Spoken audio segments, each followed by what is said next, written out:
on Monday, saying that basically that they can guarantee that there will be cash in the ATM machines.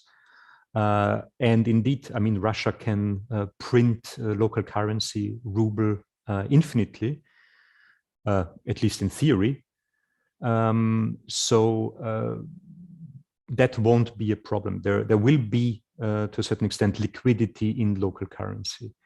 The problem here is really foreign currency. And what did Russia do there in order to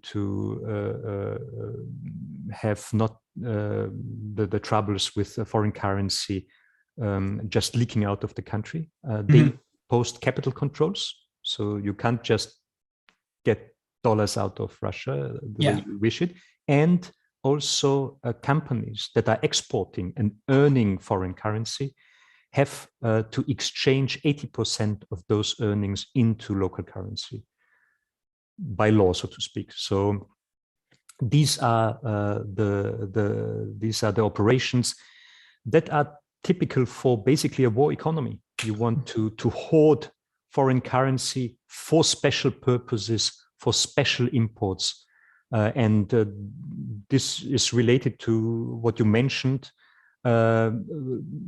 people starting to use local currency to just buy up any foreign goods that are in the market still. So computers, mobile phones, luxury goods. This is also the way for households to insulate from inflation by basically hoarding these goods and maybe selling it later on or using them as well. Mayor, if I could just challenge you on one point. I mean, as you said, it's the right of the central bank to print currency, legal tender infinitely. But at the beginning of our interview, we already established that there's an inflation spiral going on. So even if the governor did print money uncontrollably for everybody, I mean, wouldn't that just add to the inflation woes, the existing inflation problem? And I mean, even if like on one side of it, you have the ATMs who are flush with rubles, they won't be worth anything. Exactly. This is also a problem typically seen in war economies that try to, in a way, finance war efforts via printing money. So, for instance, Serbia had hyperinflation.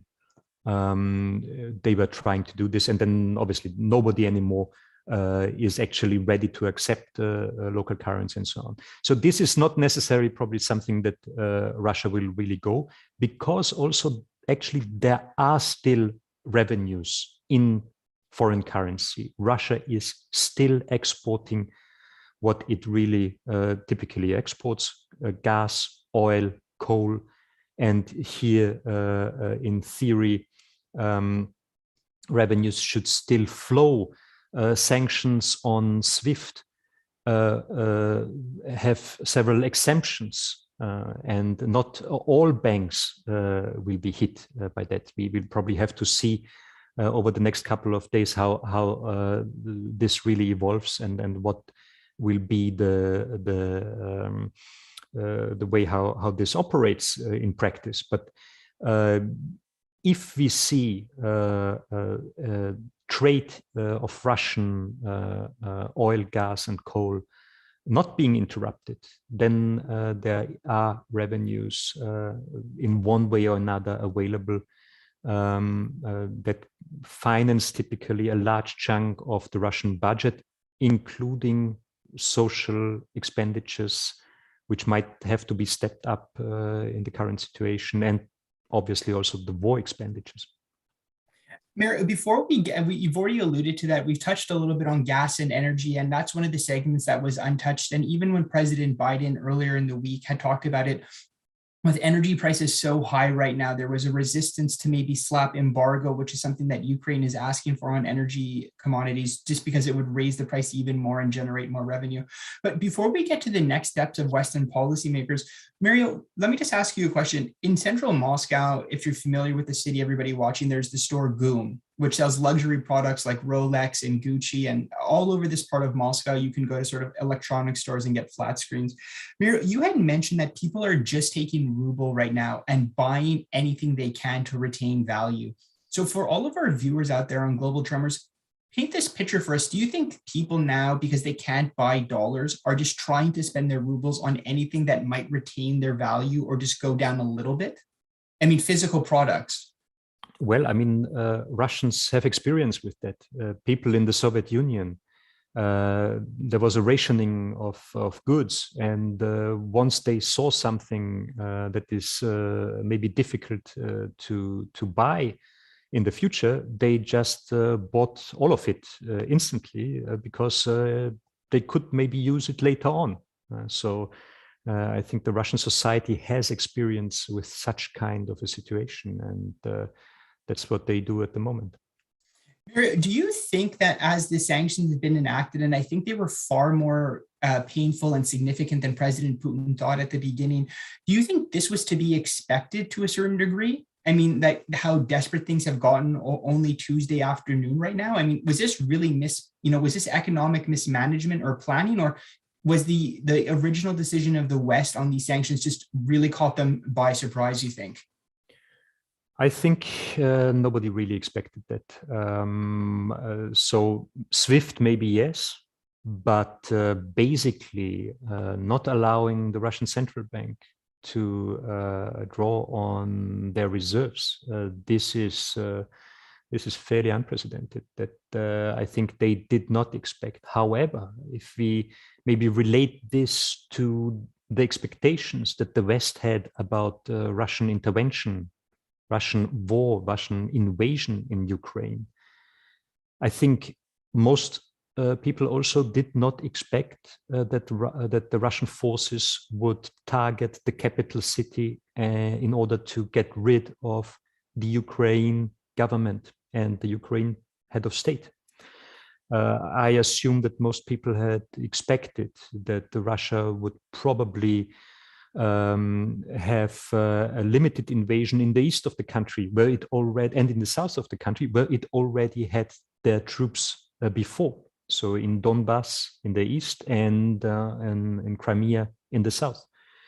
But yeah, as we see, things changed. And I think that might have also been a reason why the West, US and Europe, but also Japan and other countries have stepped up on the sanctions. Mario, this is, sorry for stuttering for everybody out there on Global Tremors, but the one word that we keep hearing, and again, we're not even a week fully into this, is the word unprecedented. Yesterday, we talked to a cyber expert who said that the cyber domain, what was going on between Ukraine and Russia, was completely unprecedented. And here today, you're also telling us that this is also in terms of sort of the cratering of the economy and the sanctions, especially on the central bank, are also unprecedented. So, I mean, who knows where we're going to be a week later, but it's very telling that you as an expert are telling us that. Mario, we're entering the last 5 or 6 minutes of our conversation with you. So let's talk next steps for Western policy makers to hit the Russian economy. They've obviously left themselves a little bit of ground. And, in parallel with the economic situation going on right now, Russia has, started to really escalate the crisis. They've been bombing civilian cities in Kharkiv. They're using cluster munitions. And then, there's even rumors going about that they will use thermobaric weapons like they did in Syria, which for everybody is just, it's a crime against humanity. It's just awful. So, if we're sitting here at the Berlaymont, or you're sitting in the Situation Room with the White House, what are the next steps for the West to up the ante when it comes to economic sanctions? And then we've already talked about the devastating state where they are now. So if they do raise the stakes even higher on the economic standpoint, Mario, what can the Russian economy do? What is left for the Russian economy to protect itself or to salvage itself? Well, obviously from here on, everything is speculation. Given that we didn't expect a lot of things so far, it is difficult to really tell what will happen next. But obviously, the option that is still on the table is either Russia will stop exports of energy to the West, or else maybe as a retaliation measure to the current Western sanctions, or for instance, if Russian troops will encircle Kiev, for instance, and there will be a siege of the city, and with the related casualties also among the civilian population, I can imagine that that could be also the point where the West will again further escalate the sanctions and maybe unilaterally decide not to buy any more energy from Russia. And that's where then it starts to hurt also the Western economies, particularly European economies such as Germany, Austria, Italy, other Central European economies that receive a large chunk of their energy imports from Russia. Well, Mario, just to put this in context for everybody, there's 2 points I just want to bring up for you. Obviously, if the strategy of Western policymakers moving forward is to starve any, remaining revenue that the Russian state has, it's going to come with a backlash here. We're sitting both here in Vienna, and as you know, last week the energy minister, which is run by the Green Party, the energy minister came out and said that we will have enough energy and gas to run us until the end of March. Ursula von der Leyen has also come out and said that the EU has enough energy resources until the end of March or a little bit longer. I mean, is this actually just a question of the seasons changing and Europe having to import less energy as it gets a little bit warmer? And if so, let's say there is that resolve that they say, we're going to have an embargo on energy, the purchasing of energy commodities. I mean, what on earth is Russia going to do without this revenue? Well, I mean, the one thing is energy consumption by households, and you're right. The heating season is over soon. It wouldn't hurt that much. However, there's also industry that needs Russian energy inputs in order to work, and